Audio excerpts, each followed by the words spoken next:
our opinion, one of the most useful tools you can have in the gym. You unlock the potential to work out thousands of different exercises, and today we're gonna go over just a few of our favorites. So buckle up, because it's time for our 5 favorite exercises using the power rack. Yeah. First up on the list is gonna be curls, because what better way of asserting your dominance in a gym than walking straight up to the rack and performing some good old-fashioned bicep curls. Now when you're thinking of power rack, one of the first exercises that comes to mind is probably gonna be squats. So we're just kind of move along from that one because I'm sure you guys have already seen many tutorials on that. And if you haven't, well, we have a lot of tutorials on our channel anyways. So we're gonna do a little bit of a variation of the squats. We're gonna do the pin squat.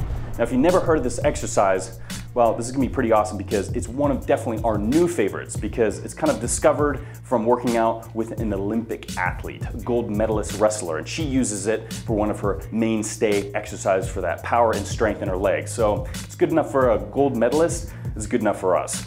So what you wanna do to perform this is you're gonna be putting the spotter bars or the pins at a lower angle, probably about enough where when you get down to that bottom position, your body or your legs are gonna be at about 90-degree angle. So pretty much the bottom position of a normal squat. So that's the starting position. You're starting from the bottom position. So you're gonna get under the bar, and as soon as you hit that, you're gonna kind of get some tension in the legs, get the proper position in the upper body, just about as vertical as you can get, and then you're just gonna push straight up. Nice and strong, powerful, and then reach that top position, get that nice squeeze in the glutes, and then slowly let it down to the pins in that bottom position. Don't let all the tension off of your legs. Keep a little bit of tension on there, keep the torso pretty vertical, get that neutral chin, and once you reach and touch the pins, explode back up to top position. Excellent exercise. We love it. Hopefully you love it too. Rack pulls. Imagine you're performing the top half of a deadlift. It's probably the best visualization that you can have in this exercise. So it's really focusing on the back, but it's also hitting the glutes, a little bit in the hamstrings, and definitely the grip strength too. Now you can do certain levels on the rack pulls. You can do a little bit lower, set the pins a bit lower, or you can go a bit higher as well. So it kind of depends on the range of motion that you want to do. But we usually tend to have a little bit below knee or a little bit above knee. So it kind of differs from there depending on how you feel or where you feel it the best.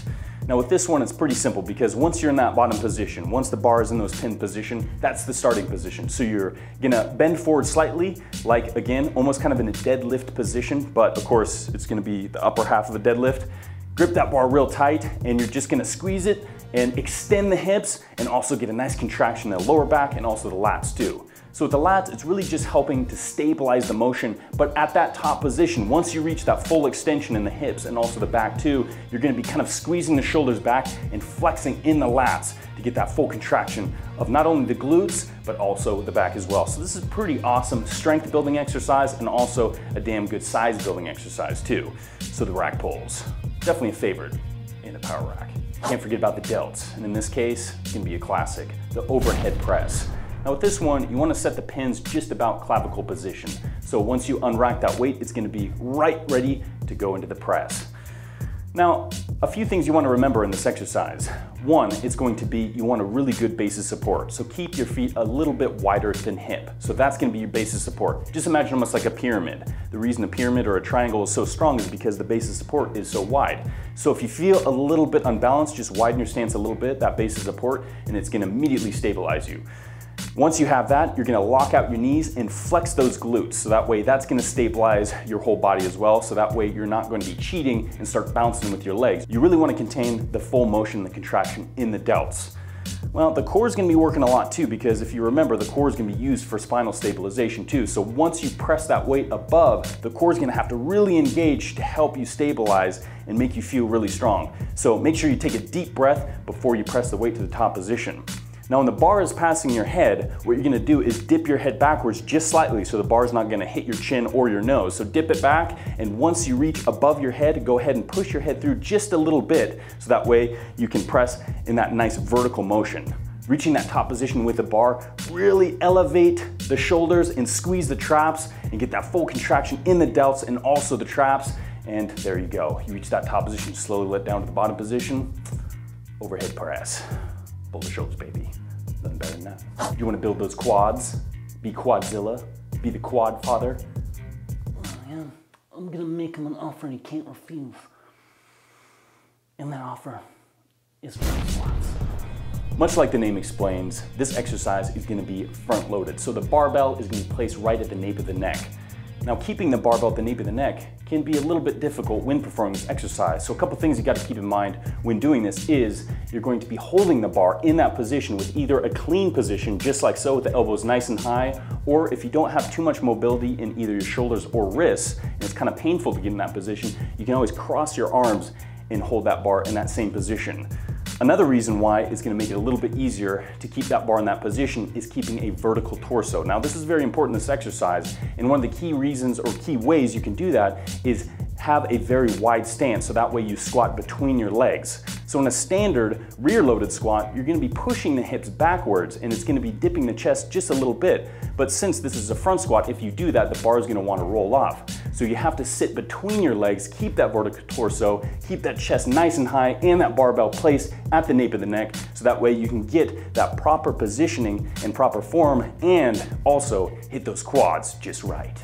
Next up is the Romanian Deadlifts, one of our favorites for working the posterior chain. Hamstrings, glutes, lower back. Thankfully, it's a pretty simple exercise. It's really considered kind of like an isolation because you're really only utilizing that hip flexion and extension. So how do you perform this exercise? 1, you need a power rack. 2, you want to set the pins or the bar at a comfortable position so you can grab it and unrack it with the arms straight. So walk back a little bit, and your stance is just going to be about hip width with the toes pointed forward at all times. So once you get ready, the good stance, toes pointed forward, you're gonna push the hips back with the knees slightly bent, and you're gonna guide your bar along the legs until you feel that nice stretch in the hamstrings. You have to remember that you wanna keep a nice straight and rigid back the whole time, because this is really gonna help feel a little bit more stress and contraction in those hamstrings. Even almost think about it like you're arching your back too, because that's really gonna help keep that back in the proper position, chest up, neutral chin, and once you reach that nice full stretch in the hamstrings, almost feel a little bit of a burn in there, and you're gonna explosively return it to the top position by extending the hips, and once you reach that top position, you're gonna be pushing your legs against the bar and really contract those glutes. So that's why it is an excellent hamstring, but also a glute exercise. And of course, the lower back is gonna be stabilizing the spine throughout the motion of the exercise. God, we love this exercise. Have we said that before? I think we have. Romanian Deadlifts, yeah. There you go, dudes and girls. 5 of our favorite exercises to perform using the power rack. Now, as I said in the beginning of this video, there's thousands of different variations you can use. That was just a few of the ones we enjoy, so suggest some more in the comments, and also maybe suggest some other in the series where maybe only a Smith machine is available to you, or maybe just a cable machine, and we'll pump out some more videos. So leave those suggestions in the comments, and until next time,